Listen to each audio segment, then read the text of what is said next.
Good morning, this is the Eager Beaver Show. You are listening to a True North Eager Beaver Media Podcast.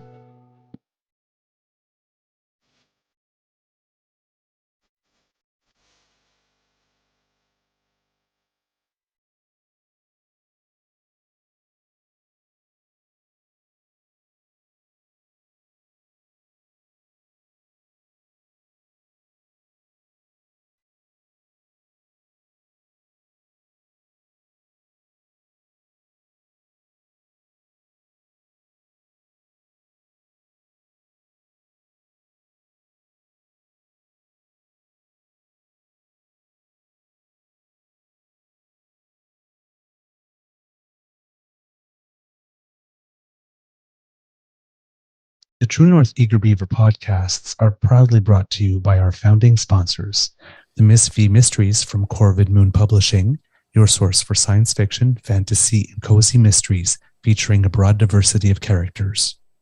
CanadianTarot.com, your uniquely Canadian online eclectic tarot community and forum, and the Peppermaster, hot pepper sauces made from fresh farm ingredients to thrill your taste buds and expand your mind.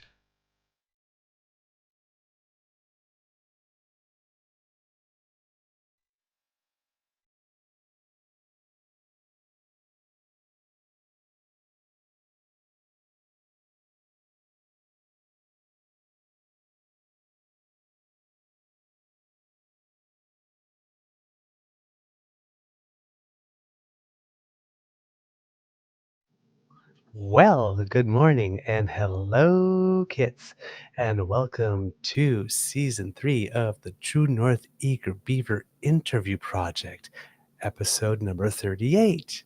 I'm your host, the Eager Beaver, pronouns he, him, hey, Mr. Beaver, eh? And with me, as always, is my good friend, Mr. Grizzly. Today, recording day is Monday, November 27th, 2023, for broadcast on Monday, December 4th, 2023. And if I stare into the future, according to the Weather Network, it's supposed to be raining today. Let's see how it turns out. We have a very, very special guest for you today because this is someone you have asked for. And since we like to help, we thought we would make it happen. And fortunately, the fine gentleman that we have with us today has agreed. But before we do anything else, let's do the most important thing we do on the show every day. Hello, Mr. Grizzly, and how's your mental health today? Well, hey, Mr. Beaver, my mental health is, it's there. I have a raging migraine right now, so it's not as bad as it was about an hour ago. So I'll take that as a sign that things are improving. But yeah, it's just what it is. I'll live. I'll survive. It's what I do. It's what I do.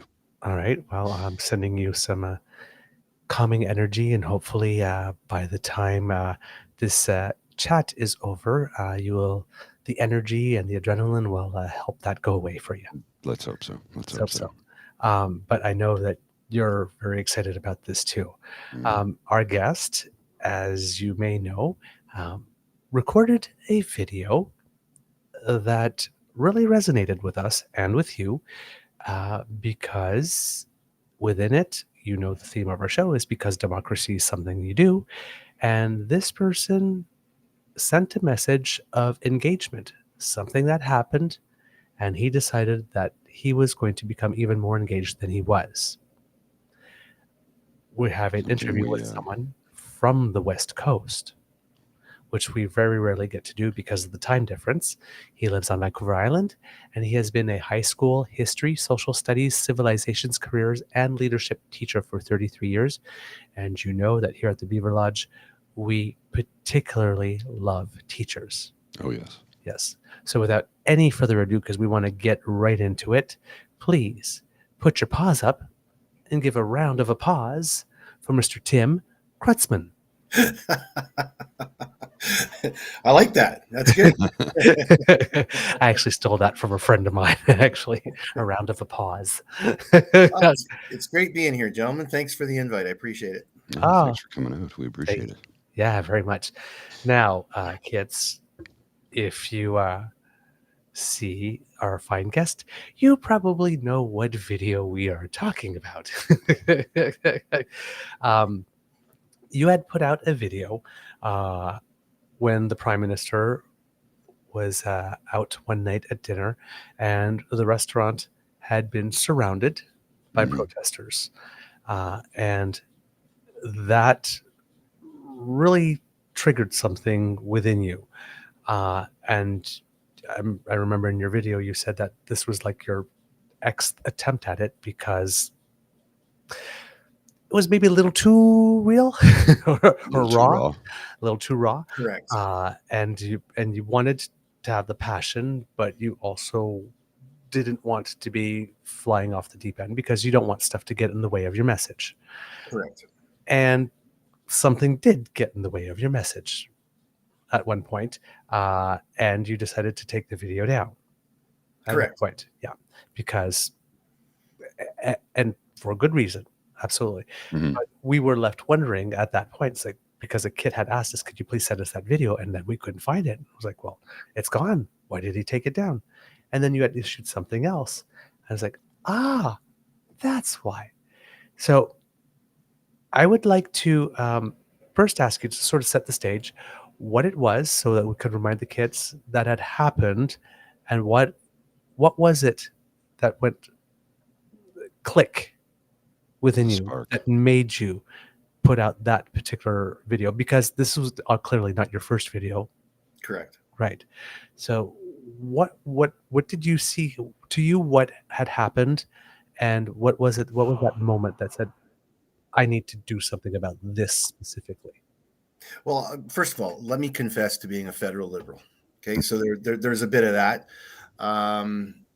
but it goes much further back than that. I did a video, a post when Trudeau and Sophie separated, and I know that the venom towards not just him but the family really kind of grated on me. And my message at that point was, some of the greatest accomplishments have been accomplished by men and women who've gone through horrific things in their life, not the least of which is divorce. I mean, Pierre Trudeau established the Charter of Rights and Freedoms after his separation with Margaret. Right. And then the constant Trudeaus. I mean, any point, any comment that those of us on the center left, even just slightly center right, if you make a comment in support of the Prime Minister, of support of the government's initiatives, you're a Trudeau, a liptard. Yeah. On and on it goes. The fact that convoyers wanted to take him down, and yet at the same time complained that he wouldn't meet with them, I found quite extraordinary and hypocritical. Right. I just thought, here you are threatening his life, and now you're getting choked that he's not coming out and speaking with you. And then I thought that the leader of the opposition going to meet with them was beyond the pale. So this thing that occurred for me that night was just building over months. I also fundamentally believe that no politician, none, I made that clear in a number of posts, that as much as I despise and disdain the leadership or lack thereof of Mr. Poilievre, I would not wish this on him at all. I would not want his family to endure this, or Mr. Singh, or the leader of the bloc. I know that Mr. Truman said, if you can't stand the heat, get out of the kitchen. I know that men and women that put their name forward and put it on the ballot, they take a certain risk. But I also believe that these men and women are taking a risk on our behalf, and that they should be accorded some measure of privacy. This whole thing about him and the days off, Jesus friggin' Murphy, if these people are honest with themselves, they know, if they're honest, they know that the Prime Minister of Canada is 24/7. That's right. Right. You're honestly thinking that he's at Tofino on the beach, completely detached from what's happening in Canada. You're a fool. Yes. And I'll be the first to admit that Mr. Trudeau can be a bit, goofy at times, for sure. But that does not precipitate the hate that is directed towards him. I mean, I remember what I did in 2015. Instead of yelling at John Duncan as he was unveiling a new habitat for the wildlife in the area. I was walking by on a power walk here in the Comox Valley, and the mayors were there, and the town councilors, and the who's who of the conservative group here in town. And my first reaction was, yeah, John, you're full of shit. You pulled out of the Kyoto Accord. Are you allowed to swear on the show? Yeah. Okay. I apologize. We do it for adults. Okay. Yes. Oh, okay. Oh, sorry. Okay. But I realized that it was inappropriate. Mhm. That John Duncan was the member of parliament, and whether they pulled out of Kyoto, whether they were silencing scientists at Environments Canada, that wasn't the time or place. So what I decided to do was get involved in the election campaign, and I worked hard. I worked with the Gord Johns campaign, because the Liberal in this area just doesn't, stand a chance. Mhm. And in my view, I thought if I can help get Gord Johns in, and he's turned out to be quite a good MP, by the way. If I can get Gord Johns in, that's one less seat that Mhm. Mr. Harper will get. Right. And for me, the way I look at it was, let's work within the system. Let's do what we can, as little as it may seem, to get Mr. Harper out, rather than yell and scream and rage at Mr. Trudeau. So Mhm. what ended up happening is I was at the grocery store, and the cashier said, "Did you hear what happened to Trudeau today?" And I said, "What are you talking about?" "Oh God, he was just surrounded at a restaurant, and they had to call in police." And I went, so I should have fact checked that it was a Palestinian Mhm. protest and not a convoy or vaccine, which is why I took it down. But then I did make that follow-up video saying my position still stands, that they crossed the line. Yes. Whatever their cause was, they crossed the line. If you have to bring in another 100 friggin' cops to protect the prime minister, you've taken those police agents from another area where they could be useful as well. I mean, who knows what other crimes could have happened without the cops there, right? So I was just sick and tired of it. And I'm sick and tired of people. And you see this on TikTok and other social media platforms. I'm sick and tired of people screaming at each other instead of debating policy. Well, and that's the big issue. They scream slogans at one another that are nonsensical.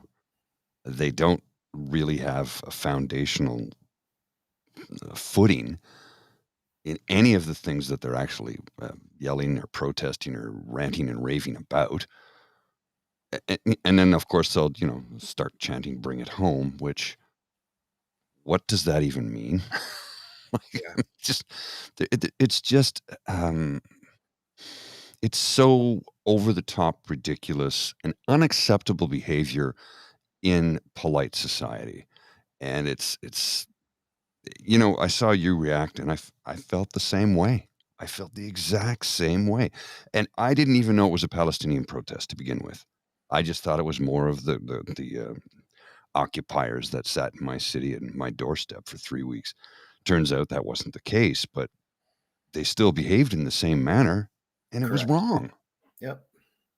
And like Yep. you said, 100 extra police officers? Yeah. That's a huge drain on resources, and unnecessarily so. And what the hell were they thinking? What exactly can we do about a war taking place on the other side of the world between two states, countries? But, what is the Prime Minister of Canada going to do? I mean, they're Well, being ridiculous. One of my former students who has I've attended the those rallies that we had in counter to the parents' rights rallies. Oh, I yes. attended that, and one of my students saw me there and said, "I'm proud of you, Mr. Krutzman, and well done," and blah blah.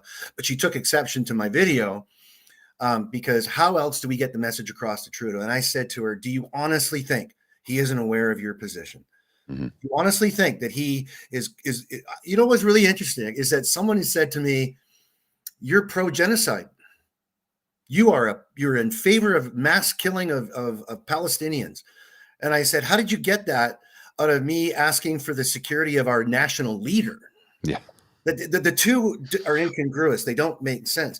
And I said to her, what I've done in the past is I've actually gone to John Duncan, the conservative MP. And I got to tell you, one of the highlights of my political life was running into John Duncan 3 weeks ago at a trivia night, and he said to me, you know, Tim, one of the things I've always appreciated is your kindness. You were always open to discussion, and I never had any crap from you, right? Mhm. But we always did debate.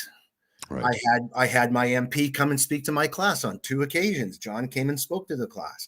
I always try and get the MPs and the MLAs to come in and see the kids, the town councilors, etc. John's a human being. Mhm. You know, I mean, he's married and he's had kids, and who knows the struggles if he's ever gone through it. I don't know the divorce story or anything like. I don't know if he's ever been divorced. I'm sure he's still married. I don't know, but that's the point. We don't know what these men and women in public life endure at the home front, and I know that look, Polyev is in this as a game. Yes. This is a play, and there is stuff he gets out of it. And that may be the case of the 338 members of parliament. Who knows how many, but I look at what Sean Fraser's doing. My God, I'm impressed with that guy. I mean, he could be prime minister the way he's acting. I just impressed. I gotta say, what I'm going to start doing on TikTok is profiles of the cabinet ministers in the Trudeau government, because some of them are pretty astounding. You've been saying the same thing for a couple of while, and particularly with the last shuffle when we went through. And this person has experience there. This person's here. This person's an effective communicator. This person can do politics in full sentences. If you sit back and you go through them one by one, some don't have a lot of profile because their ministries don't allow for it. But Anand, Jolie, Freeland, Wilkinson, Boissonneau, O'Regan, Fraser, Gould, Haidu. I know. You can leave them alone in a room unsupervised with matches. Yes. And they will speak to you like a human being, and they will know their file. Absolutely. Yeah. It's impressive. It is. Sorry, go ahead. No, go ahead, please. No, it just to summate that your original question. I've had it.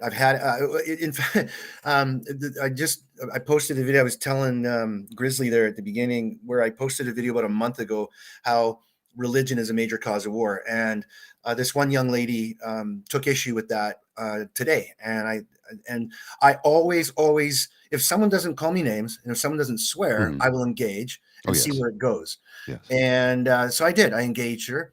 And what we've now done is we're following each other, and we're now going to message and have a discussion in more detail. And I may not agree with her, but there's a civility there. Right. And that's what's disappeared in the last few years. Like the civility's just gone tossed right out the window. Nobody wants to have a conversation anymore. They just want to scream in my face. And I mean, I'll ignore the noise as much as I can, but eventually, being the hockey playing Irish Catholic kid, I'm gonna push back. I'm a goaltender. I will get defensive because absolutely. And there was a guy that posted on one of my videos that Trudeau should be killed, hung. Yeah, I've heard a few people say that. I'm like, what is wrong with you? So I called it out. I can't stand Polyev, but I don't want that to happen. Absolutely. And so I called it out. And I said, here are the things that you're going to get blocked and deleted. Okay. Death threats, name calling. I mean, if you want to have a debate on policy, great. But if you're calling me a libtard, you're automatically deleted. You're done. It's done. And this one kid comes on, one guy says, oh, so you're all about censorship. And I said, if you're espousing the death of the prime minister, yes. And I said, let me ask you this. Would you be able to yell fire in a theater? We do put restrictions on freedom of expression in this country. For very good reason too, right? Absolutely. Yeah. The word, the language. Sorry, I was going to say the language of how that article in our Charter of Rights and Freedoms was written was done so for that specific reason. Putting, you have freedom of expression, but there are limitations on it as deemed so by civilized society, and that's important. Well, given what you said about your 3 weeks, what I've taught for 33 years is that your freedoms extend as far as my nose. Yes. Right. Yeah. Beverly McLaughlin wrote an incredible article. I wish I'd thought of it. But anyway, I'll send it to you guys. It's brilliant, where she talked about the convoyers and that she said, isn't it beautiful that you live in a country where at some point you'll be able to sue your government if you feel that you've been mistreated during this time, but your rights extend as far as another Canadian's nose. That's right. Right. So when you're shutting down a bridge and costing the taxpayer $4 billion, that is a problem. Mhm. Yeah. Yep. Yeah. I concur with you. So that incident happened, and you made the video, and in the video, not only did you denounce it, but you said that you were even going to get more engaged. Correct. So what I would like to know is, when you got involved to make sure that Mr. Duncan was no longer your MP, what did you do? And what is it that you plan to do more now that this has happened? You know the expression, this is a hill I'm prepared to die on? Mm-hmm. Yeah. So what I've Mhm. always taught is, what are you prepared to go door to door for, create on a social platform for, Mhm. write letters for, go to the member's office for, debate in coffee houses for, write letters, go to rallies. Bobby Kennedy talked about the 4 dangers that prevented people from engaging in the political process. And one of the dangers, the 4th danger, he argued, was comfort. And what he said is that many of us are in ease and we'd rather detach from engagement Mm-hmm.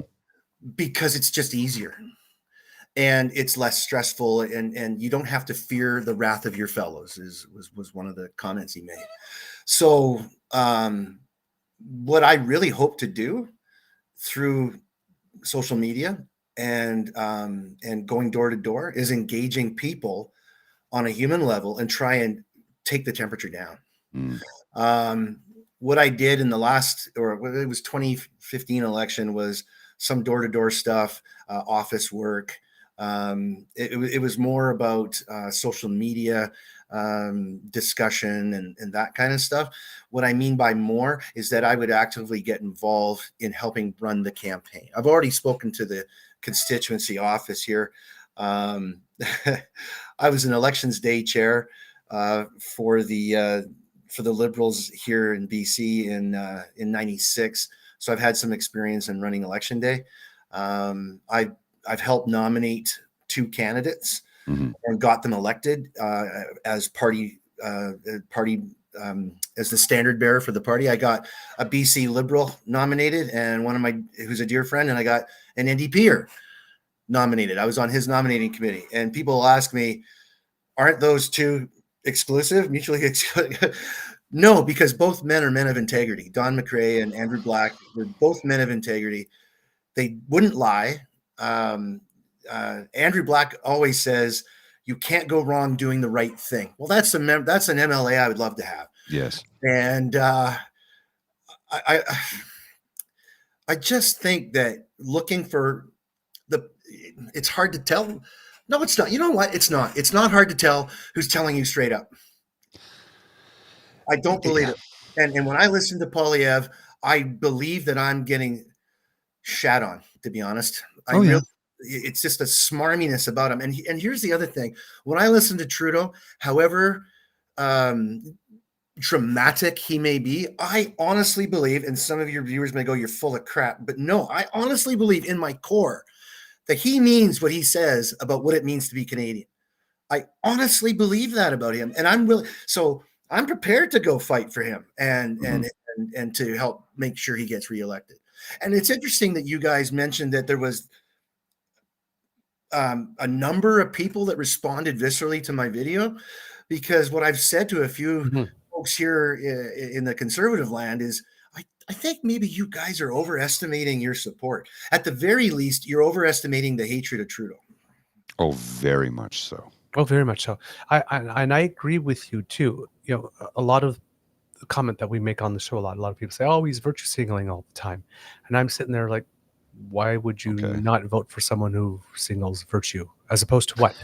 Now, actual virtue signaling to me is the thing that Pierre Polyev did on the day of remembering the Holodomor, Mhm. where he made that video 2 days after he voted against the free trade agreement that Ukraine itself asked for, on the basis that he doesn't want a carbon tax in Ukraine. So he's trying to run the government of Ukraine from the opposition benches. Ukraine, you don't want what you want. I will tell you what you want, which seems to me just a tad imperialist. And considering what's going on in Ukraine right now, imperialism is probably not the approach. And I thought Mr. Just Trudeau's saying. response to that was genuine Mhm. and sincere, and showed the right amount of pissed offness in a prime ministerial way. I just thought that, and I thought his handling of the bridge situation was very prime ministerial. Right. It showed that he had a grasp of the situation, and then Polyev lying to us about when he got that information. Yes. Anyway, yeah.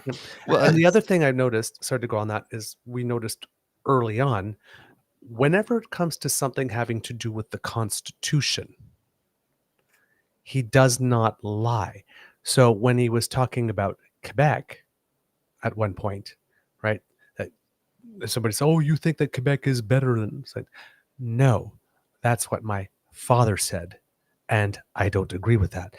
When he was talking about this, the Senate reform, we had Harper for 10 years saying, "I unilaterally can change the Senate." A first-year constitutional law student will tell you that that's not possible. it's not possible. So he doesn't lie about the Constitution, what it allows and doesn't allow. He doesn't lie about what the law allows and doesn't allow. You might think he's a little sanctimonious. I've heard some people say, "Oh, you really get the feeling that Trudeau just wishes you were a better person," right? Or that he thinks he's a better person than you. Fine, be annoyed with that if you want. But he was the first prime minister to show up at a Pride event. Mhm. He's the first prime minister to show up on a drag race program. He will go to where people are. He will go to where people who have less of a voice are. He rolls up his sleeve for flu shots because he made a promise to a mother. He wears funny socks that are made by someone who has Down syndrome. Mhm. Now, it's virtue signaling if you don't follow through or you don't mean it. But if you're signaling virtue and you're following through, maybe it's just because you're virtuous. Perhaps. Yeah. The flack he took for the socks is beyond anything I can comprehend. I buy socks like that because I think they're cool. Yeah. And I Mhm. think my students just get a kick out of them. I'm actually looking.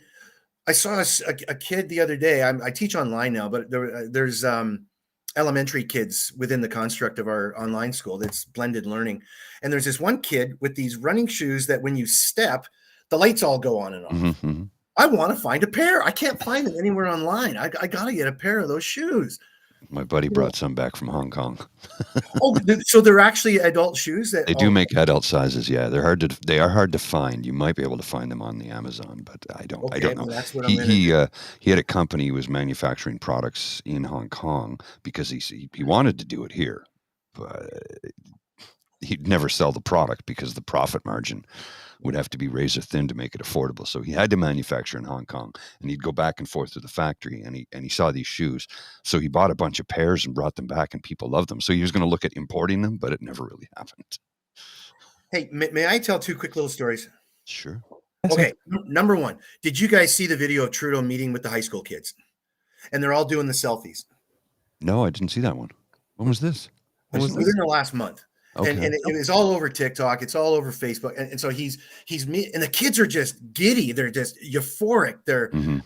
And he's in his, well, of course he's a teacher, right? So he's just in his element. Yes. How I cannot, and this isn't, please forgive me, I cannot imagine Polyev doing that on one hand. And on the other, I trusted, no, I'm not even going to say prime minister, I trusted Justin Trudeau in that moment that he loved that.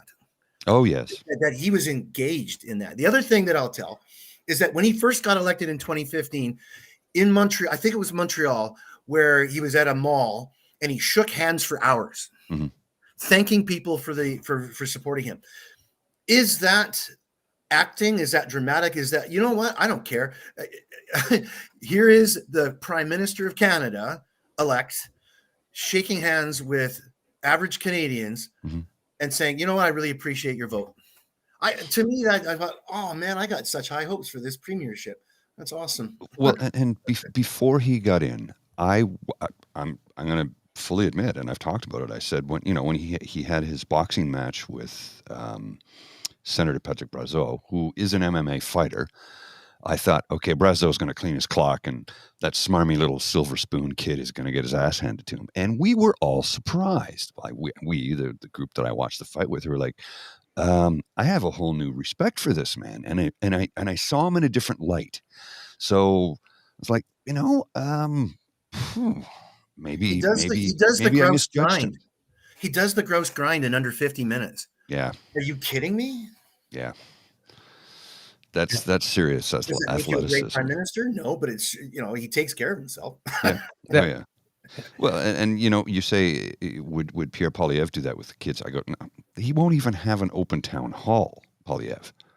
It's vetted who gets to speak. Whereas I've seen town halls with the prime minister where he's had some people,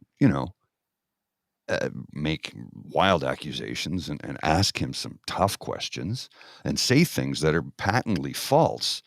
And he doesn't run away from it. He doesn't shy away from it. He addresses it head on and talks to these people and engages with them. It was when he sat around the table with, I think it was like a community center, and we watched the video. The audio wasn't the best. And he was talking with a Muslim gentleman about, why it's important that we stand up for the rights of the LGBTQ plus community, and why trans kids should be protected. And he was engaging with these people in a way that I've not seen a politician do before. So it's like the man genuinely is engaged, and he does care, and he wants to do good for this country because he loves this country. And the thing that kills me about this current crop of reformers, because they're not conservatives, they're the Reform Party with a different name, is all it is the way they go on. Well, he was just a drama teacher. Actually, he was a math teacher who taught one semester of drama to fill in for another teacher. But they like to go on and on about that like it's a bad thing. He's a well-rounded individual. And that's something I want to ask you, actually, the denigration of him as a teacher. Yeah. Constantly. You, as a teacher, what bell does that ring? Well, let me just start my answer with the Saturday Night Live skit from about 2 weeks ago, where someone had a heart attack on the plane and they were asking for a doctor. And they were, no, that career won't work. No, that career won't work. And then, well, I'm a teacher. Maybe I can help. And the whole plane booed and started throwing food at the teacher. And I was I'm a huge SNL fan. I was quite, really, guys? Yeah. Really? Is that kind of just Lorne Michaels being silly, or is that like the view of Americans of teachers? It's funny that he made light of the drama teacher, Mr. Poilievre, in the House of Commons, on the floor of the House of Commons, not just at some scrum outside, but on the hallowed ground that Gilbert Perrin brought out to the whole of Canada during those parliament. I've been to the Parliamentary Institute on Teachers Institute on Parliamentary Democracy, greatest Prodi. The hardest working teacher I've ever met is our drama teacher at Vanier, Lori Maisy. She's just incredible. She could run the province. Oh, yeah. I mean, the way she runs a musical, the way she runs productions. Teachers, I'm biased, obviously, and at the risk, I'm proud of the profession. It's a vocation. I will not deny that some of my colleagues, very, very few, less than 5%, I would contend, enter the profession for summers off, and about 80% of them don't survive the first 5 years. Teachers such as myself know more about the history of this country and of how this system works than anybody in that House of Commons. I can tell you that right here and now. Oh, you don't have to twist my arm to convince me of that. And it was interesting because at the Teachers Institute, the head of the Privy Council told us, when I asked the question, what do I say to my students about their impact on how a bill becomes a law? He essentially said there is none. And I said, really? So when I go back to my classroom, how do I phrase that? And we had a bit of a discussion about that. I met Jean-Pierre. Was it Jean-Pierre Kingsley, who was the chief electoral officer? Yeah. Yes. I met with him, and he was opposed to my idea of lowering the voter age to 16. He said they're not mature enough. And I said, so there are 60-year-old people that are mature enough to vote? But anyway, teachers, how is it any different than a lawyer? How is it any different than, frankly, I think that a forestry worker could be a good prime minister or a good politician. Why? Why do we have to make leadership all about titles and the wealth you have or who you're connected to? I remember I quote Robert Kennedy a lot, and in his speech to the students at Cape Town in 1966, the Tiny Ripple of Hope speech, he said, how many of your African generation has been lost to apartheid? How many of the Irish that came to the United States were lost? How many of those voices that could have cured cancer, that could have ended apartheid, that could have negotiated treaties, that could have done any one of 1,000 things, but because they were Black, because they were Irish, they were silenced instantaneously. I fundamentally believe that any Canadian citizen that wants it bad enough and is committed to the country will make an effective politician.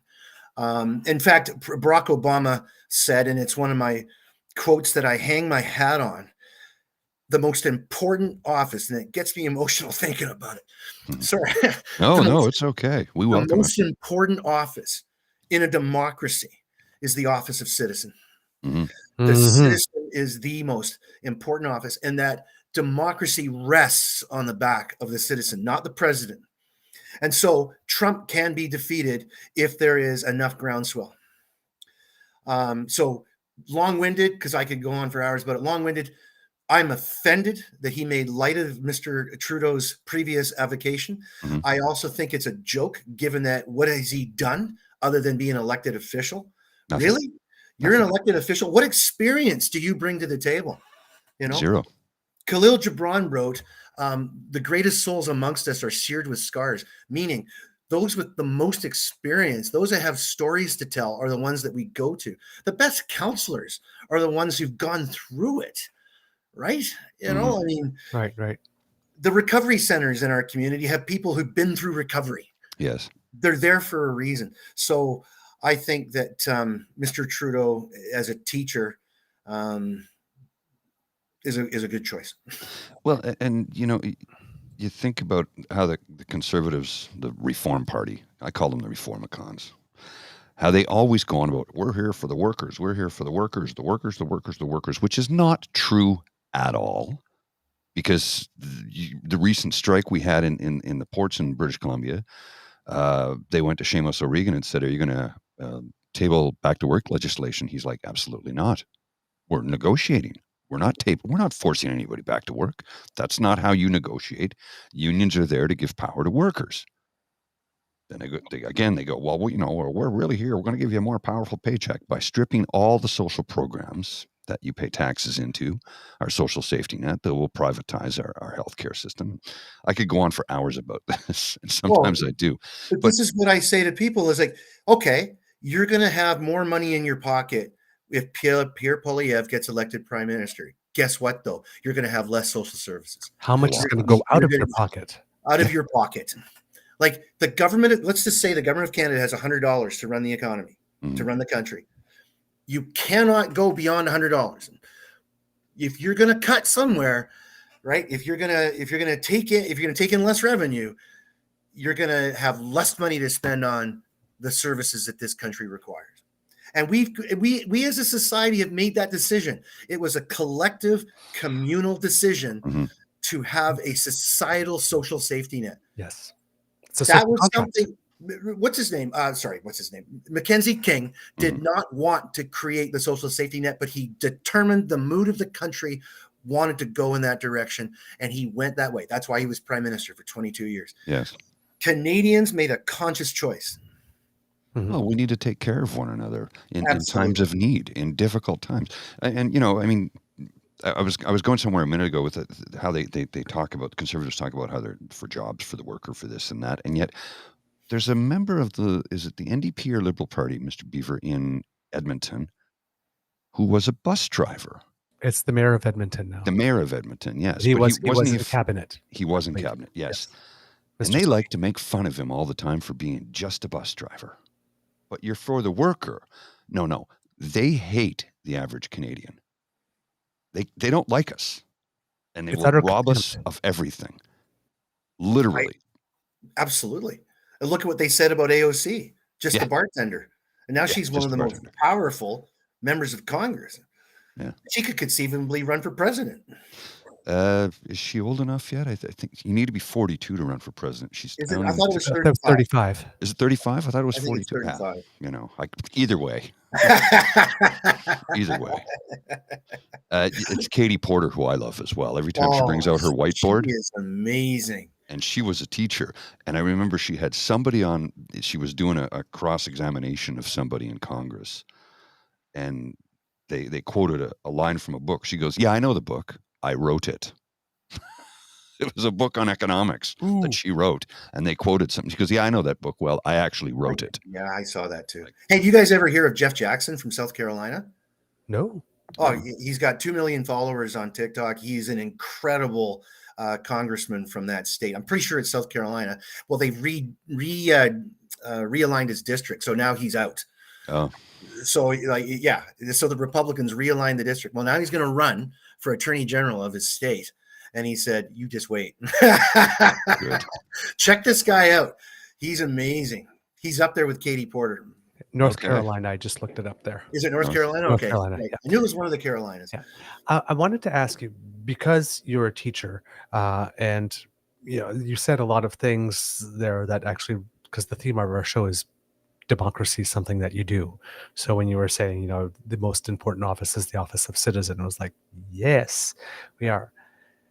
One of the things that we try to do with our show is bring commentary. Of course, we have a little bit of a cheeky and demeanor, and we're maybe a little irreverent at times, but we do want to be facts first. We don't want to engage in sophistry. We want to use proper argumentation. Big fan of Aristotle, all the laws of fallacy and all that kind of stuff. But we try to bring some media literacy, some political literacy, and some civics. And I was wondering if you can tell us about what is the state of civics education at the moment in our schools. Okay. I can only tell you my experience with the colleagues I work with. Mm-hmm. Okay. I would give it a 10 out of 10. All right. Now, that's not to say that there aren't social studies teachers across the province of British Columbia that are doing 5 months of World War II. Mm-hmm. Right? Okay. That's one of the essential reasons why they brought in provincial exams, was to ensure that teachers were covering the entire curricula. Social Studies 10, where we teach civics to every kid. You do get civics in other areas, but where every student has access to that information, is the Social Studies 10 curriculum. We talk about everything. We talk about party platforms, the election process, how bills become law, things that a premier considers when appointing a cabinet. We run the whole gamut. We talk about, I talk about moral responsibility to be engaged in your community, that you, by your birthright, your citizenship, I quote the ancient Greeks, where yes, their definition of citizen was very narrow, Mm-hmm. but the expectations of citizen for their citizens was that it was mandatory engagement. Mm-hmm. If you did not engage in the life of the city-state, you could be expelled for 10 years through a process called ostracism. I tell my students that if you are jaded or cynical about the political process, that's a fair position to hold. But think about political involvement in other ways, like coaching community soccer, joining Mm-hmm. community theaters, getting involved in the community choir. don't throw garbage out your window, pay your taxes, raise your children to be respectful and loving of their peers. There's all kinds of things that contribute to the greater good of our community, and not just voting on a ballot or running for public office, that you can enrich society by just your engagement in it. Getting off the couch, getting out of your house, and realizing that there's more to the world than the 6 feet that revolves around you. And that isn't just teenagers. That's people in their 70s, 80s, 90s, 40s, 50s. We got to realize that the impact that we have is beyond us. It's negative and positive, right? So we have to remember that. Now, in terms of, I think at the school I was at, we did a bang up job. We met regularly. We used to run, not used to, they still do, run when there's elections, both provincial, municipal, and federal, we ran them with the actual candidates on the ballots, and the students voted. And we could pass that information on to Elections BC, Elections Canada, because they were the ones that gave us all the information. We talk about those elections in the school. We bring elected officials into our school. We run Terry Fox runs every year, and our school has raised almost 150 grand since 1999, which isn't as much as some of the private schools, but it's not bad for a working class school in the Comox Valley.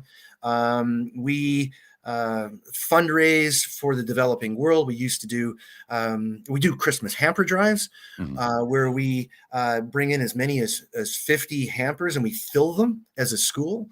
We teach our students that to give to the community, to engage the community, is their responsibility. And that they just can't leave it to someone else, because you can't depend on that. You have to get involved, and you have to remember that. And it's funny because even some of our students that come from some families that could use the hampers, we're giving to the hampers. Yes. It's getting engaged at a young age is a very good thing.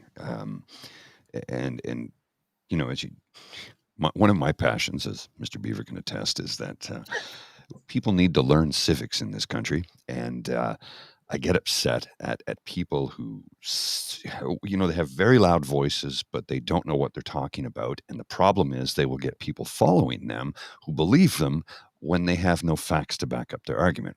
We're going to drive across the country and camp out in Ottawa for 3 weeks because we don't have freedom. What? What? And why did you come to Ottawa? We don't like the lockdowns or the mandates. Then go to your MPP or MLA, go to your legislature or your provincial parliament, because all of the shutdowns, the business shutdowns, all of the vaccine mandates, with the exception of federal government and federal employees, it was all done at a provincial level. So why did you come to Ottawa? You were in the wrong city protesting the wrong person. You did it because you don't like Justin Trudeau, but you screamed about how you don't have freedom. It drove unencumbered across the country. Our education system, in that respect, we failed a lot of people. Well, I'll be brutally honest. I'll teach what responsible government is, or I'll teach what a prime minister must consider. And then the same students I had in Soj 10 will come into my comparative cultures class, and I'll ask the question, what's responsible government? What must the prime minister consider? Yeah. But one thing I can assure you, Beaver and Grizzly, is that all those kids in my class, they know they have a responsibility. Whether they know the name of various policies and things, they know that they go vote. That's it. Pure and simple. I really, really, really, really push the vote. And I said, look, the one time I couldn't vote for a single candidate, I spoiled the ballot. And when I looked in the Times Colonist the next morning, there it was. I was one of 12 spoiled ballots. Wow. I made the effort to go in. You went, yeah. Yeah. Spoiling a ballot is better than not voting, because you're still getting your voice is being utilized. I know sometimes it's like, oh God, I'll just hope, I remember one year I voted for many different parties throughout my life. And I remember there was one year where I was just unimpressed with everyone. It was the year that we had the Natural Law Party.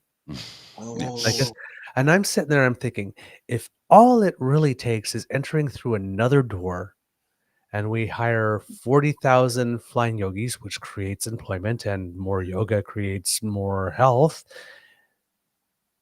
You know what? You get my vote this year because more jobs, more health, and at least, who knows? It might work as opposed to like you giving to someone. But it was clearly a protest vote, but it was just like I didn't want to spoil the ballot. I did want to support someone, but it was just I like, know. I was but 19 at the time. Right. no, but I was sitting there. I was thinking like, you know what? What's the worst that can happen? We Yeah. enter through another door, more people do yoga, and we create 40,000 jobs. Correct. Okay, I could be down with that if that's all we're going to do in 4 years. Fine, but none of that is bad. Well, we it may not be enough, but it's not bad. A week or so, was it 2 weeks ago? When did we interview Ted? He's On the 22nd, so about 5 days ago. about 5 days ago. So we interviewed Ted Sue, which is he is a running for provincial Liberal provincial party leader In Ontario. here in the province of Ontario. And one of the things he said to us was we had a good back and forth, and for the most part, I agreed with. We saw eye to eye on most things, right? Some of his policies were like, let's get regional minimum wages, because if you live downtown Toronto, $16 an hour is not going to cover anything. Mm-hmm. But if you're living in Sudbury, you're probably doing pretty good. So we need to adjust minimum wages for regional, because a one size fits all just doesn't simply work. So that I was in complete agreement with. But the thing that he added in that he suggested, and I'm like, oh, I like that, because we don't have that, is the ability to recall. So you know how they did that in California? They recalled the governor, and they had a new election because they're like, this guy isn't working out. We're stuck with Doug Ford here for 3 more years. And I don't know if the province can handle it, because he's selling off everything. I know. And having the ability to recall that and go, hang on a second, we know we elected you, but let's in Alberta, have a do-over. I just saw in the news today, but I think it was an article from the 20th, that a company that wanted to come in and do that mining right in that pristine area where they were just going to take some like rock off and just do it. And everybody said no. Mm-hmm. Well, they're trying again now, now that they got another 3.5 years with Danielle, who's clearly very open to having it happen. So the project that was allegedly dead, not dead. Zombie project, it's back. Let's try again. No didn't mean no. It meant just try harder. It's like in Ohio, where 56% voted to constitutionalize abortion rights for women. And then they tried to change it. Now they're trying an end run to take the power away from the courts in that state. And they tried it before too, because before they had that, they held a special referendum and they tried to raise the threshold for the vote to 60 for all ballot measures. So they're basically telling everybody, hey, Ohioans, even though you live in a democracy and it's 50%, how about we change that? If ever you want anything done for yourselves that you start yourself, we now make it 60. And how does Vivek have a youth group if he's raising the voting age to 25? My mind. Like, oh, he's such a smart. He's an AI candidate, isn't he? Yep. I you know what? I'm not a big fan of any of those candidates, but I think it was when Nikki Haley says you talk like you sound like your chat GPT. Points. Yeah. Right. Put one in her column, because that was really true. Yeah. I wanted to ask you as well, because you had touched upon it, and we recently interviewed someone of high school age, and we asked her, but I wanted to ask you, because of everything that's going on with those who are not quite sure what the curriculum is when it comes to sex education and transgender children and pronouns and all that kind of stuff. We see the premier of Saskatchewan actually blows my mind, invoking the notwithstanding clause, basically throwing the full weight of the state against children who simply want the respect of being referred to as they choose. Correct. That blows my mind. Could you inform our listeners what does the curriculum say in BC? What do you teach when it comes to alternative lifestyles, let's say? Well, I can tell you, I don't have enough time to convert some of my students to being gay or trans.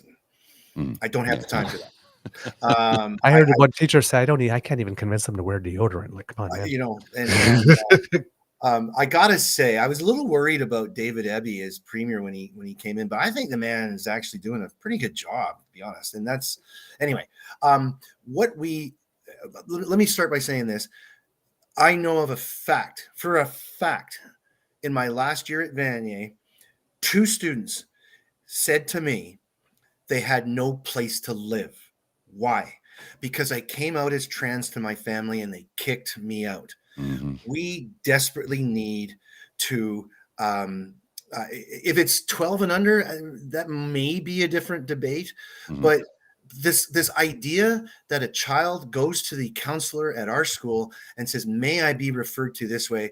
Please don't refer to me as that other pronoun of my birth with the emails home, because I may not be able to have a place to live. We're not hiding things. We are under the rule of law in loco parentis, and we are supposed to protect the child. We can't, there's a form called FOIPA, and I forget what the acronym stands for, but the basic gist of it is a parent can say yay or nay to the child being in the yearbook, on the webpage of the school, on and on it goes, because there's some children that if the other parent finds out where they are, could be kidnapped. Or whatever. Like, we have to do whatever we can to protect children in the school. It's not promoting of a lifestyle. What it promotes is that we're all in this together.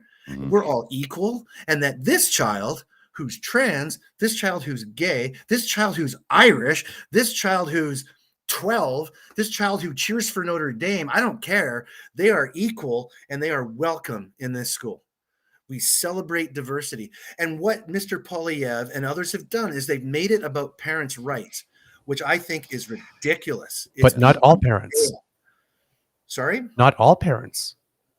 The parents that are okay with the curriculum as it is, the parents that are okay with their child, their rights are not.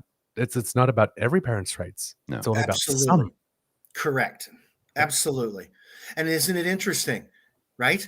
That those parents have no problem with their child getting this celebration of diversity, because they probably had the conversation with their child.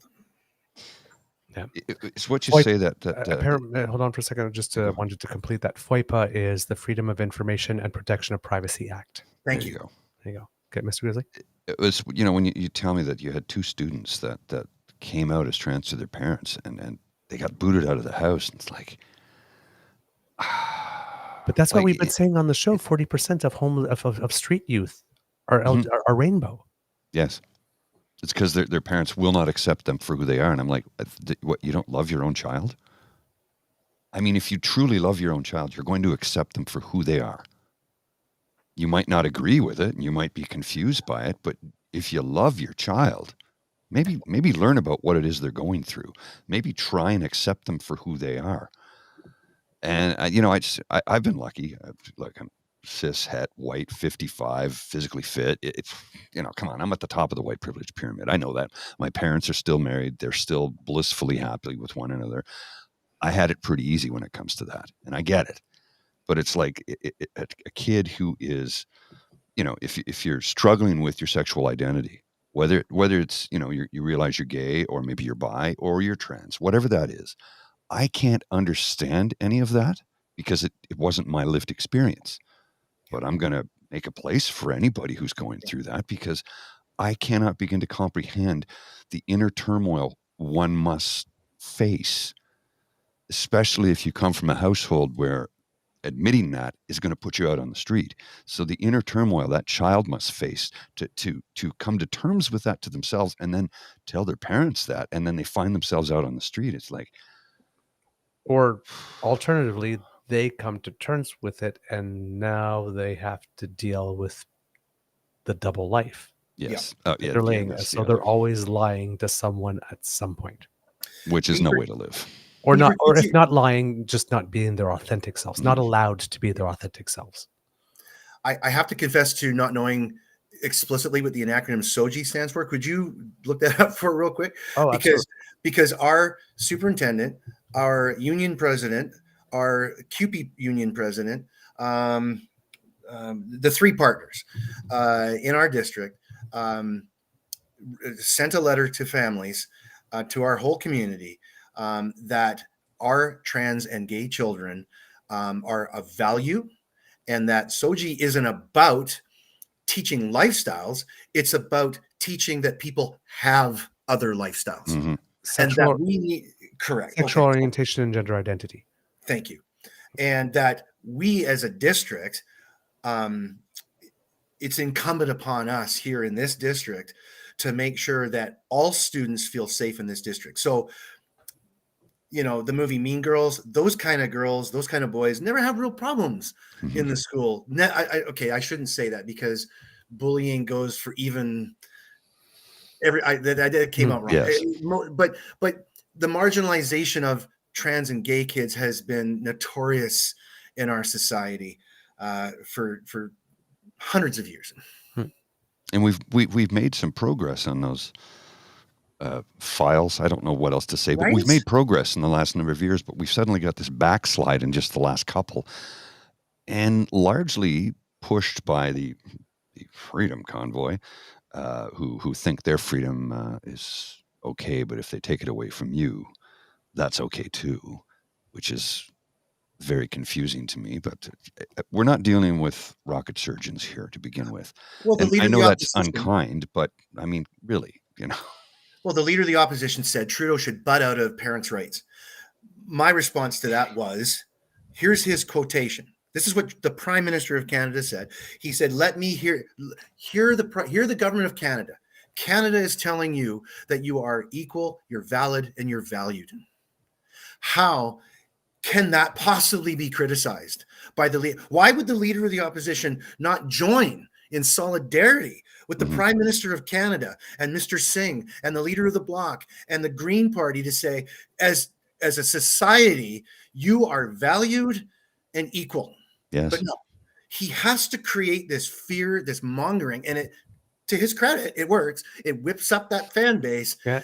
And how do you debate it? Oh my God. I've been called all kinds of things on TikTok because I came out in favor of SOGI. I had video of the rally that I went to. And is this the kind of crap you teach in schools? And I said, yeah, actually it is. Yeah. We celebrate diversity in our schools. Well, it's wow. Yeah.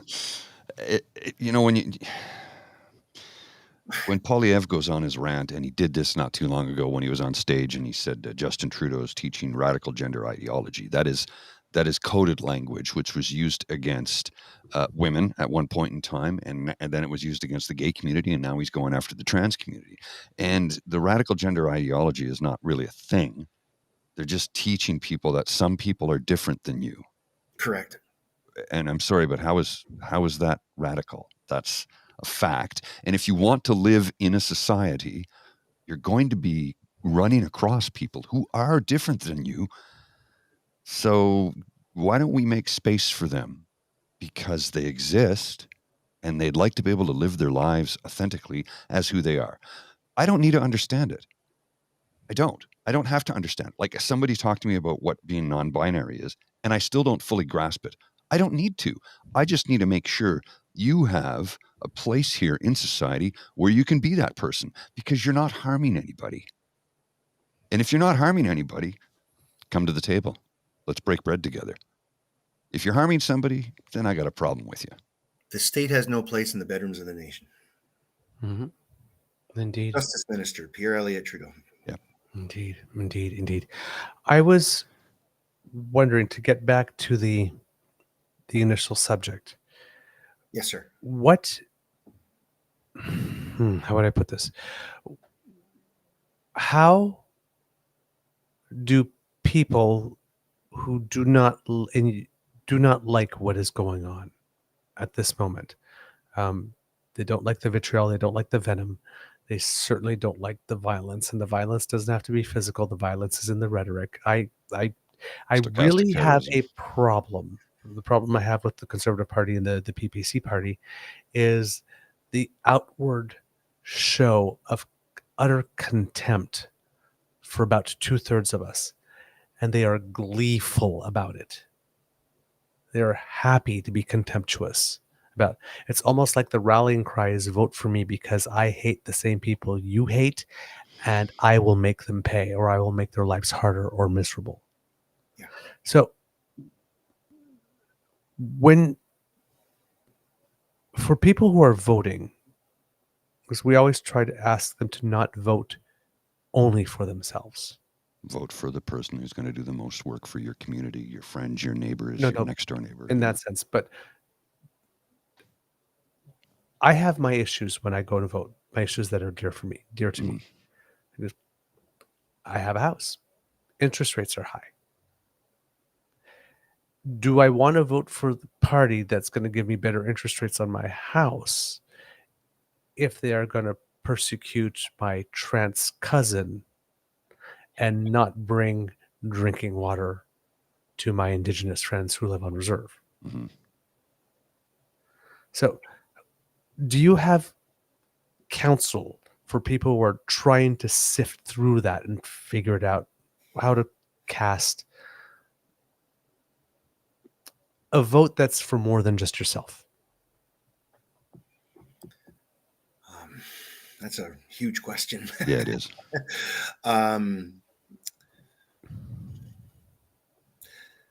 I think that any leader that can tell the Canadian people or the constituent, I get it. My house interest rates are going up too. Mhm. I mean, no member of parliament is exempt from the interest rates. What I would say, my father, who he's a fundamentalist Catholic. If you're not pro-life, you don't get his vote. You could be on his policy board on every issue, 99 out of 100, but if you're not pro-life, you don't get his vote. I don't get that way of thinking. In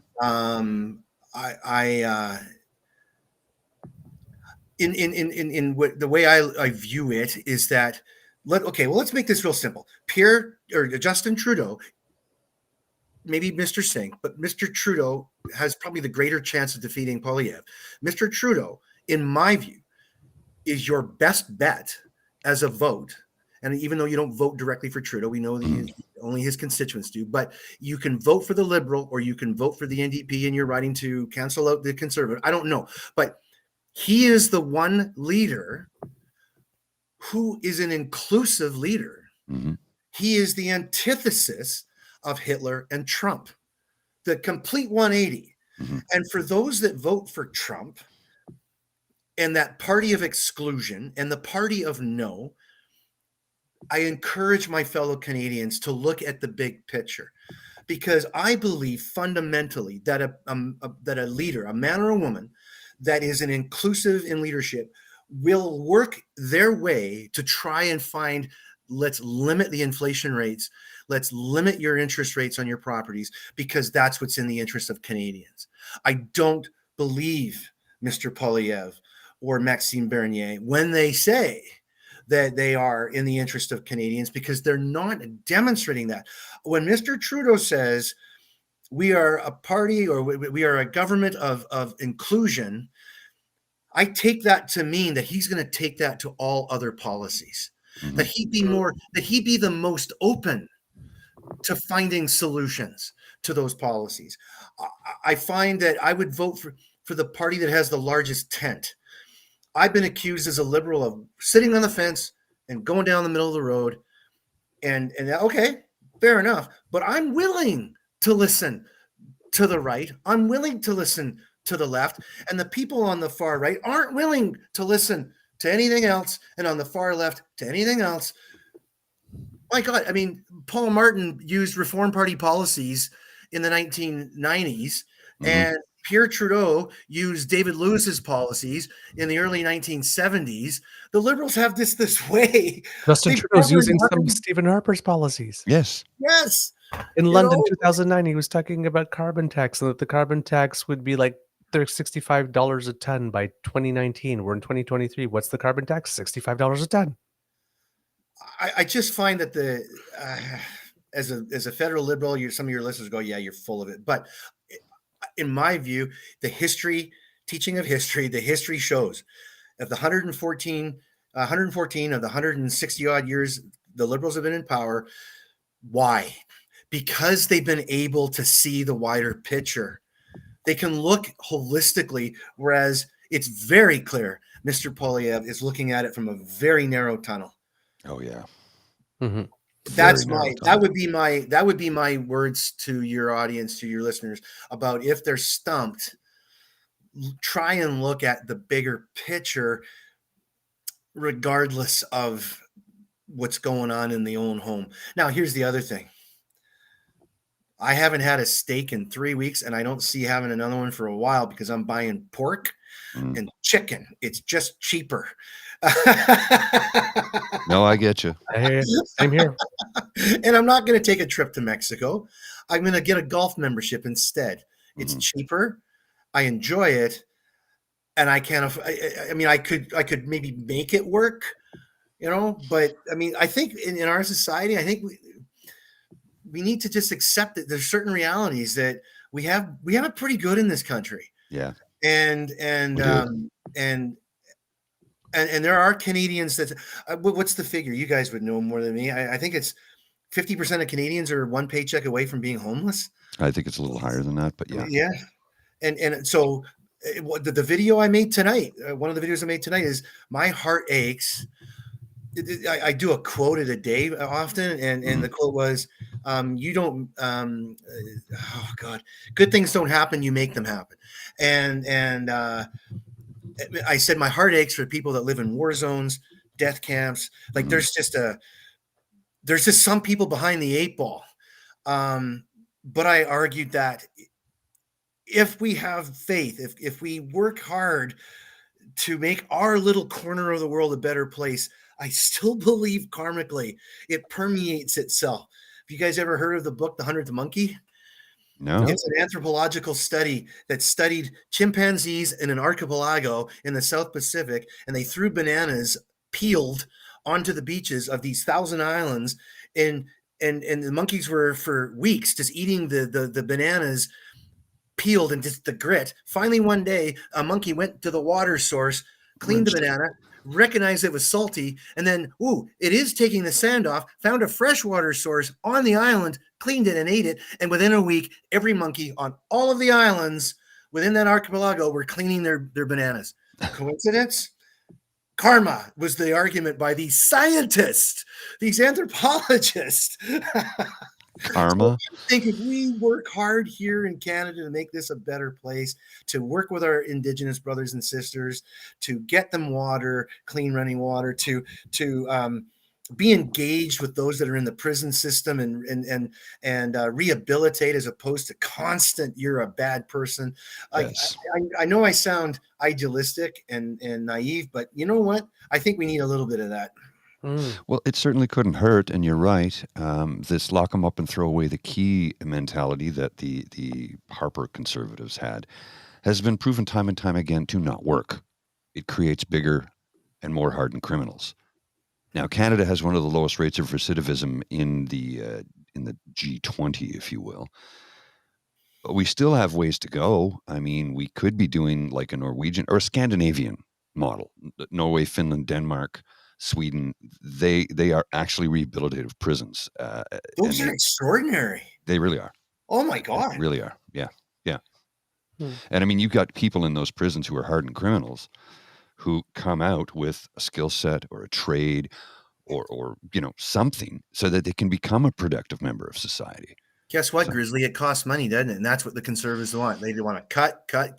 And it's like, if you invest, you're going to see reduced crime. You're going to see insurance rates go down. You're going to see a lot of benefit to your society if you invest in people. Mhm. Well, a friend of mine he's in his 70s and he's been a lifelong progressive conservative, and he has said, as many people I'm sure you've heard, said that the party that I was a member of and supported for decades doesn't exist anymore. And he started to vote NDP just because he's like, I can't vote for this current crop of conservatives. But he has said oftentimes, let's like he doesn't believe in the death penalty because he realizes, and I tried to appeal it to him from the financial standpoint of, if we had a death penalty in this country, which we don't, thank goodness, because we're a civilized society, but a death penalty actually ends up costing us more. It costs us more money for the state to murder somebody, for want of a better term, than it does to house them in prison for 75 years. And Absolutely. he's like, oh no, I know, because of the appeals process. You have unlimited number of appeals in this country. You have the faint hope clause, and who pays for all of that? Well, because they're a prisoner, they don't have money to pay for a lawyer, so we pay for it. Yeah. So I appealed to some progressive conservatives about why we don't need a death penalty, because it's actually less costly to not have it. So I appealed to them from a fiscal standpoint, and then once you can start to sort of see eye to eye on little things like that, you can open up the dialogue a little bit more and talk about how let's give each other a hand up. And I don't think giving there, and that being said, this same gentleman that I had this conversation with, he said there are people that do need a handout. He says that there's a vast, large swath of society that needs a hand up. We're going to give you help, but you need to put a little bit of effort into it. But he also is fully realizing that there is a percentage of society that is unemployable, period, for whatever reason. And he says, and we have to take care of those people too. So, he and Because I, if we don't, it'll cost us more. even more in the long run. Yeah. He and I walked, I'm more left and he's a little bit more, but we're so close to the center, like the vast majority of Canadians. All of a sudden, this extreme right wing and extreme left wing. I don't like extremes on either side because it only harms society. And those of us, well, I'm not a marginalized member of society, but those of us in society who are on the margins just get pushed further and further away by that type of rhetoric. And, it worries me that for so long, Pierre Poilievre has been able to get away with his lies. And it drives me out of my mind. But he's not getting away with it anymore in the last couple of days. He's not getting away with it. Isn't it funny how one heckler caused him more stress than the violence that Mr. Trudeau had to endure? Right. Mr. Trudeau smiles at these people, and he doesn't yell and scream at them. I don't know how he does it. I'd be losing my mind if I was walking. I'd be like, fuck off. Yeah, no, that's exactly what I would do, And anybody who knows me knows I would. Back to your comment about handout, James Carville. I forget if the book's called "We're Right, They're Wrong," or no, "We're Right, They're Wrong," or "They're Wrong, We're Right." I can't. It's one of the two. Mm-hmm. He had a grandma, a Democrat grandma, that said, "It's not a handout; it's a help up." Yes. And she saw democracy as a ladder. And you got to get a person onto that first rung. And once they get on that first rung, then they have a choice. Then they can, but we got to get them on that first rung of that ladder. Otherwise, where the hell are we going? Mm-hmm. And that to me, yeah. It's we're right to their wrong. There we go. One last You're question. good. Thanks. When I started university 1 year, I didn't like what I was studying and I dropped out. I wanted to transfer to something else and they wouldn't let me, so I dropped out. So I actually went to take a medical office assistance class so I wouldn't lose my year. And I learned how to type about 75 words per minute. I never actually worked in the field because I would be the next year like this, but the typing skills really helped. So they stick around. I wanted to ask one last question before we go. Sure. Because you teach history. We have the federal conservatives trying to basically convince us that we have never had it worse than we do now. I like that you're laughing. Wasn't it Poilievre that said, "Congrats, Canada, on being in one of the top 3 countries"? it was this summer or something where we got top 3. I don't know. And it was like, Mr. Polyev, how can we be worse off than ever? Yeah. And then we're in the top 3. Yeah. I'm sorry. I shouldn't have butted in. No, it's fine. not at all. Not at all. That was a genuine reaction.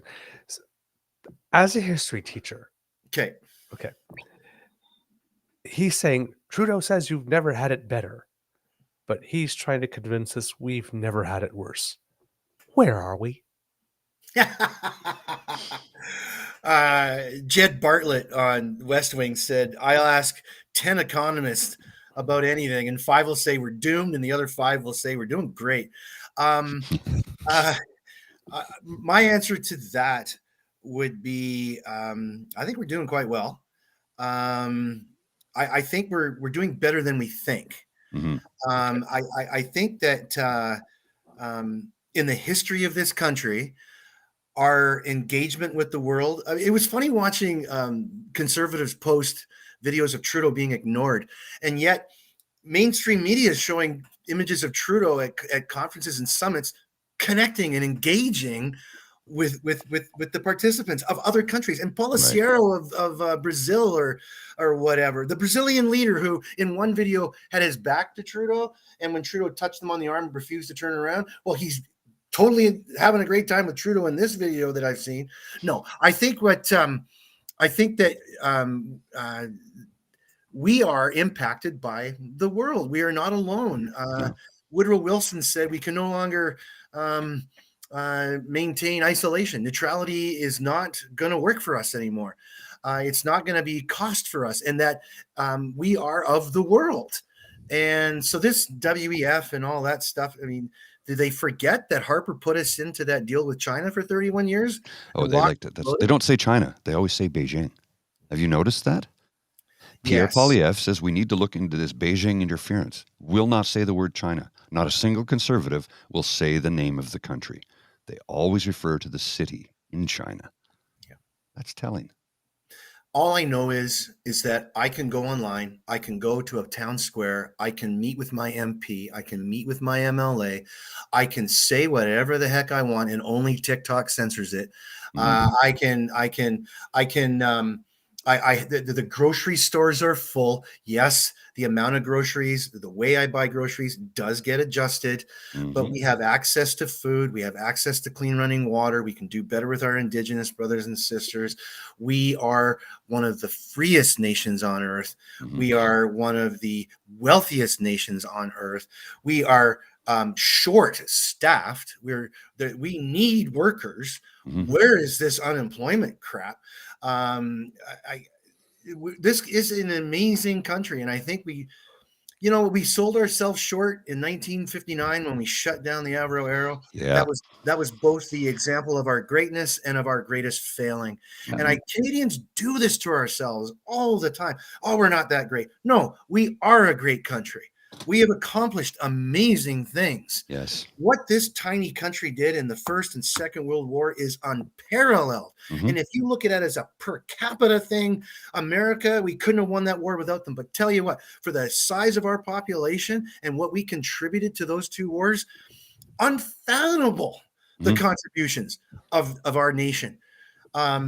We are a respected nation on this planet, and that our passport was voted top 3. It was the 3rd. I think Japan was number 1, and I forget what the second one was. Canada's passport is number 3 on earth. It is a admired passport, will get you in almost everywhere. But somebody complained that there's a rainbow in it now. Oh, and that will it's not be a rainbow. Huge. It's not even a rainbow, though. When they redo passports. Yeah. Vinnie Ridge, as much as I got Vinnie Ridge tattooed on my left calf, Vinnie Ridge can't be on the passport in perpetuity. I know. Right? And so what? We've never recognized gay people as a nation. We finally apologized to gay people. I'm sure our listeners know that we were imprisoning gay people until 1964 or 66. He was in jail till 72. Yeah. I was born in 1968. Something this he was didn't in my life. For something he didn't do. Yeah. falsely accused. They discovered that he wasn't guilty of the crime and yet imprisoned him because of the criminal code said he was gay. Yeah, because he confessed to that during the investigation had nothing to do with I his apologize sexuality. to his memory and to his family. I know his name. It's on the top of my head. I'm sure, Beaver, you'll have it in a second. Yeah, anyway. I know. I can't think of his name right now either. And this is not ancient history. Yeah, George I was born in 1968. He was in Yeah. prison for 4 years after I was born. George Correct. Everett Clippard. There you go. Yes, sir. Yeah.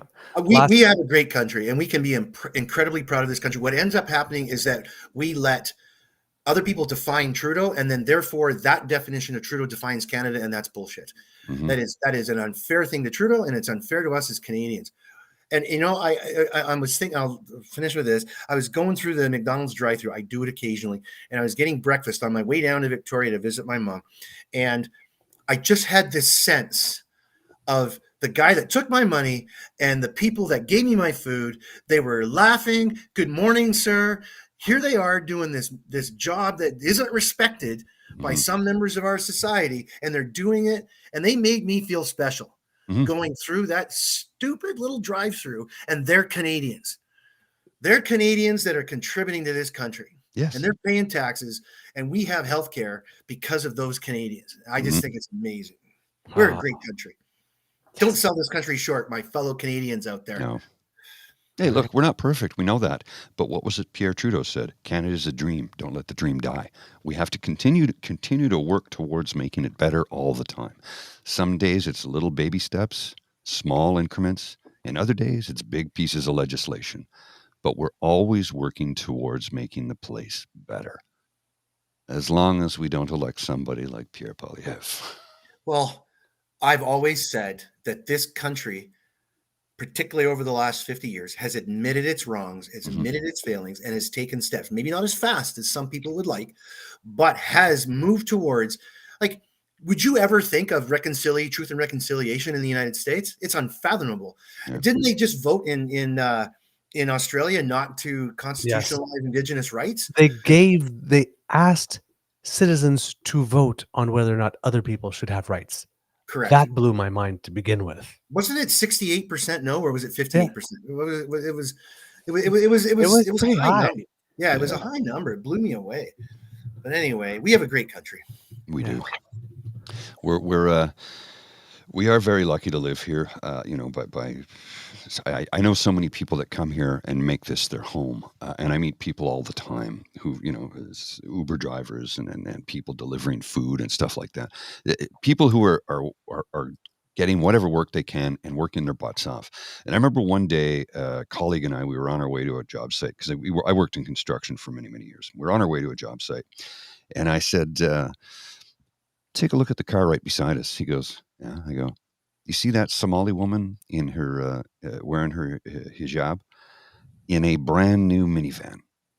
I go, "She came here in 1990 as a refugee, and she made a life for herself. She's made a life. She's made a home. She's made a life. She's raising her children here.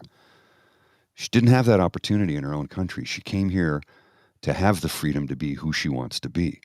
Whether she chooses to worship to whatever God is, that's between her and her God. It doesn't matter to me. You have the right to do that." And he kind of looked and he goes, "I never thought about it that way." I go, "I guarantee you, her spouse, and their kids work 10 times harder than you and I ever will. Yeah. Because they know how lucky they are to be here." And it kind of changed his perspective on things, because he was a little bit of a, I don't want to use any derogatory terms here, but he was not the most open-minded of individuals, we'll say. But that day, it changed his perspective on things, and he's a different person now. And I'm not saying I had anything to do with it. I just pointed out one thing to him, and I think that opened the doors for him. And he is a better person today because he let go of the anger that he had that was unfounded anger, because some political hack somewhere told him he should be angry about that person over there is going to try and take your cookie. You know that political cartoon? Absolutely. You know which one? blue collar worker with 2 cookies. There's a refugee with nothing, and then there's a guy with a mound of cookies. Careful, that fellow over there is going to try and take your cookie. Absolutely. You know, Yeah. he doesn't believe in that anymore because he realizes that people come here for the same reasons that we live here. It's just to try and get through our lives and live the best lives we can, and enjoy life. And we have the capability and ability to do that here because of the sacrifices and efforts put forth by politicians and soldiers and members of the community that you live in today, who put their lives and put their money where their mouth is. You talk about Vimy. My grandfather fought there. Yeah. I knew my grandfather fought there. Yeah, I knew my grandfather. He died in 1996. He was 99 years old. I knew him. I knew him well. So I got, I have a direct connection to that. That not a lot of people do. But anyway, I'm starting to wander because I'm getting tired. Yeah. Franklin Roosevelt said, "The only thing we have to fear is fear itself." And you know what he did? He spent the 30s on the radio talking to Americans, and it made them feel better. Fireplace chats. Fireplace chats. Indeed. And hopefully the kits and cubs will have loved this chat, hopefully by their fireplace. Cheers. Right at there. Oh, by the way, it was 60%. It was wow. Oh, voted against. I know. Wow. Mind blowing. Tim, thank you so very much for this. Thank you. So refreshing. Oh yeah. Been an honor. So much fun. I really appreciate the invite. Thank you so much. For us too. Yeah, absolutely. Love to have you back on sometime because, we enjoy conversations like this where that would be awesome. I'd love we it. all get engaged and smart, passionate people. Yes. Smart, passionate people. Don't vote for assholes, kids. Okay. If you'll stay with us though, because we roll the credits and then we do a little Easter egg. Usually when we have interview guests, we like to ask them a couple of fun little rapid fire questions. One little extra scene, like at the end of a Marvel movie. So you watch the credits and you stick around. Like the ending to Ferris Bueller's. Exactly. Yes. All right, kids and cubs.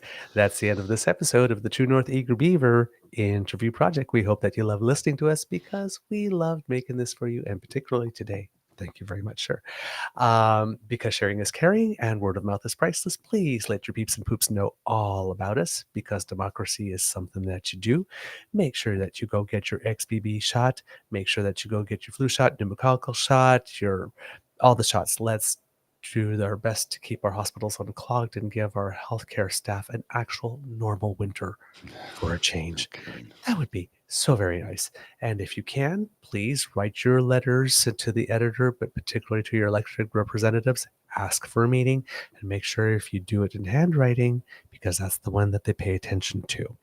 And of course, if you have a little extra change jingling in your pocket, make sure you make a donation to the Red Cross, because the need is great. This last summer was devastating. Mm-hmm.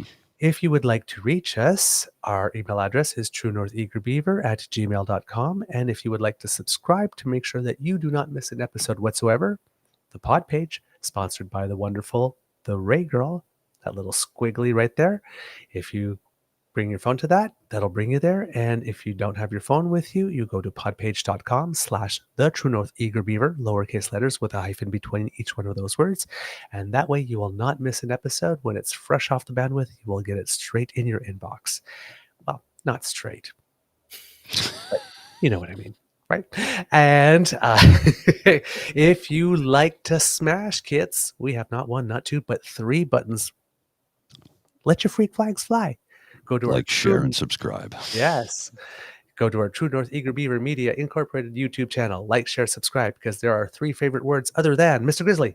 Free beer today. And if you would like to help us with free beer today by donating to the Eager Beaver Lodge Emergency Hydration Fund, so that you can keep our voices humected, so that we can deliver this product to you. Well, that little squiggly that was just by Mr. Grizzly's head brings you to our emergency fund. And thank you very much for contributing. We don't actually spend it all on beer, but some does actually go back into the show. But it helps us a lot, and it's getting, your donations are appreciated. If you can't, that's okay. The gift of your attention matters, and word of mouth does help a lot. From the Beaver Lodge, this is your Eager Beaver saying, it could be a tough world out there, so please be kind to and gentle with yourself. Mr. Grizzly, some words of wisdom, please. Yeah, I need to. So, I've been going through some stuff the last couple of last 24 or 48 hours. I had a bit of a revelatory moment, realization that somebody helped me realize, and I'm dealing with it. So I haven't been myself, and I'm a little off right now. I'm working on it, and I will endeavor to be back as quickly as I can. But what I'm trying to say is, if you feel you need help with an emotional issue, depression or anxiety, or any of the, the terrible things that I have to battle with on a daily basis, seek help. Talk to a friend. Talk to your doctor. Medication may be for you, maybe not for you, but don't let it go, because if you let it go, it can become a problem. And as you know, trauma is something we all have, and it never goes away. It is there permanently, but you can help yourself by getting the help you need, and you can get the tools that will help you to alleviate some of the symptoms of the trauma. It's always going to be there, but you can learn how to live a little bit better. So, yeah, I'm working on something right now that I don't know if I'm going to talk about it in a big forum, even on my ASMR channel. I don't know if I'm going to do that, because I need, this is a very new thing to that. So I apologize that I've not been myself the last couple of days, but I'm working towards it. So take care of yourselves is what I'm getting at. And Tim, since you are our guest, do you have some words of wisdom for our kids? I agree with Grizzly. Take care of yourself. I think that it's epically heroic to admit you need help, and it it takes great courage.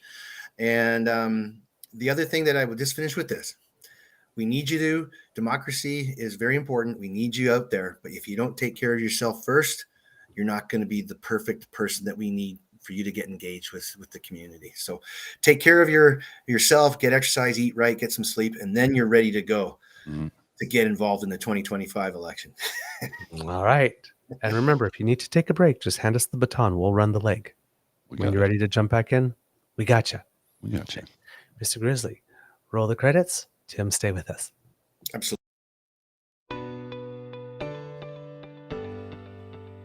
You are listening to a True North Eager Beaver media podcast. The True North Eager Beaver podcasts are proudly brought to you by our founding sponsors, the Miss V Mysteries from Corvid Moon Publishing, your source for science fiction, fantasy, and cozy mysteries featuring a broad diversity of characters. CanadianTarot.com, your uniquely Canadian online eclectic tarot community and forum, and The Peppermaster, hot pepper sauces made from fresh farm ingredients to thrill your taste buds and expand your mind.